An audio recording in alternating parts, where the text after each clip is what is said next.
Bonjour et bienvenue pour notre 14e petite rencontre.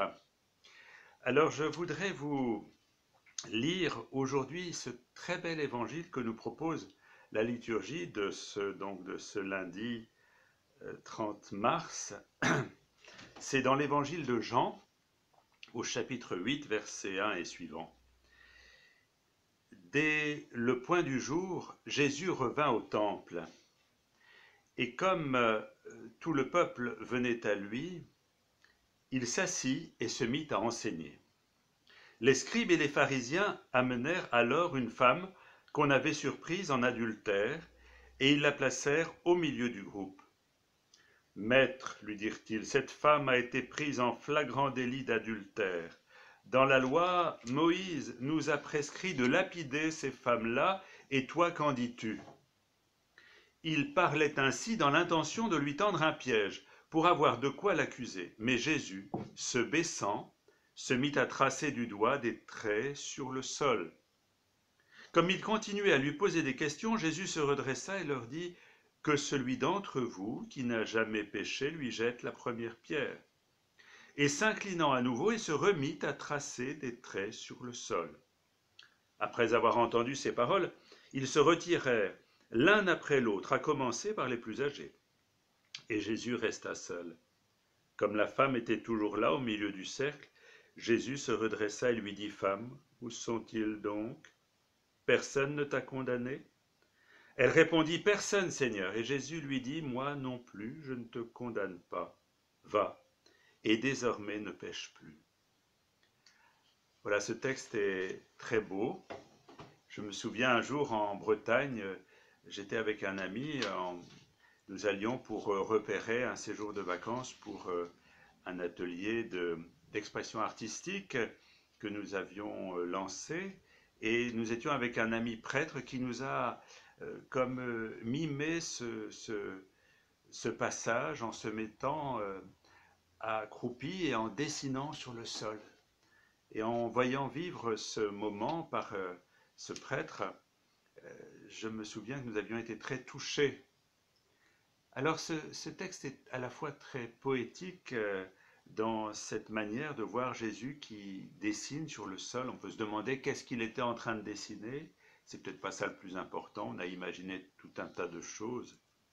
Mais c'est comme un espace qui s'ouvre, un espace immense. Je me souviens d'un jour, nous étions au bureau du conseil presbytéral du diocèse de Soissons avec Monseigneur Herriot, qui est maintenant auprès du Seigneur.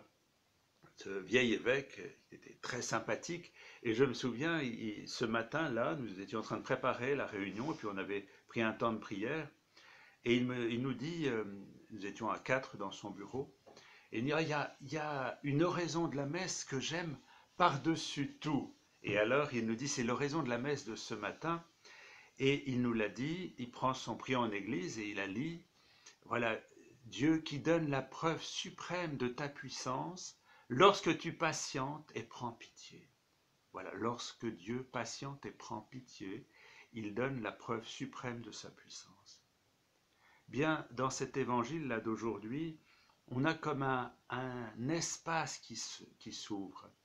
Voilà, ces hommes qui viennent pour accuser cette femme-là, qui viennent avec tout leur sentiment de justice, et le Seigneur va s'accroupir, se mettre à dessiner sur le sol, et là il crée un espace pour cette femme, un espace aussi pour que chacun réfléchisse à sa propre vie.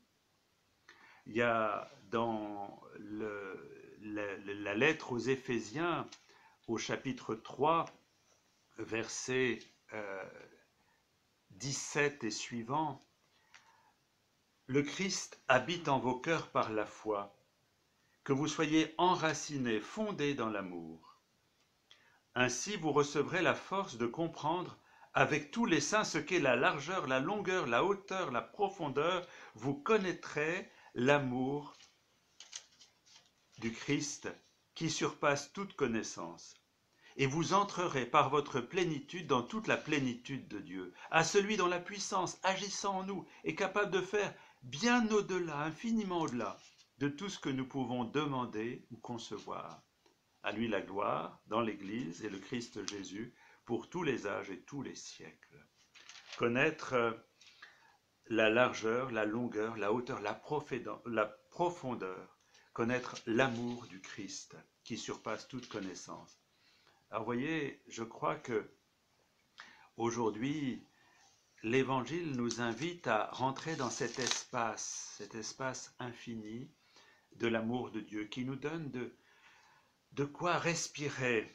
Alors on est dans une période où on est plutôt confiné dans nos lieux, dans des espaces quelquefois qui peuvent nous sembler petits, restreints, qu'ils le sont, si nous n'avons pas la chance d'avoir un jardin, une grande maison, ou même si nous sommes dans un bel espace, nous aurions avoir envie d'aller au large. Eh bien, l'Évangile d'aujourd'hui nous donne ce large de l'amour de Dieu, qui permet que nous puissions grandir, nous développer, non pas dans une religion qui est étroite et qui va comme se resserrer pour nous enfermer, mais dans un espace où on peut se déployer et puis grandir. Cette femme avait besoin certainement de voir à réviser sa vie. Comme tous ces êtres qui étaient autour d'elle et qui l'accusaient, nous avons tous besoin de grandir, de réorienter, de trouver un chemin de justesse par rapport à ce que nous vivons. Mais le Seigneur ne nous met pas la pression. Il nous aime et il nous laisse le temps. Il y a sœur Myriam, là, que je vous cite assez souvent, des diaconesses de Versailles, qui écrit « Voilà, il est rendu capable d'approcher ses frères de très près sans les blesser. Il trouve en lui, dans la nuit de son attente et de sa patience, les mots justes et simples qui créeront la vraie rencontre. Il sait que l'amandier fleurit en silence, il est sans hâte pour chercher des fruits.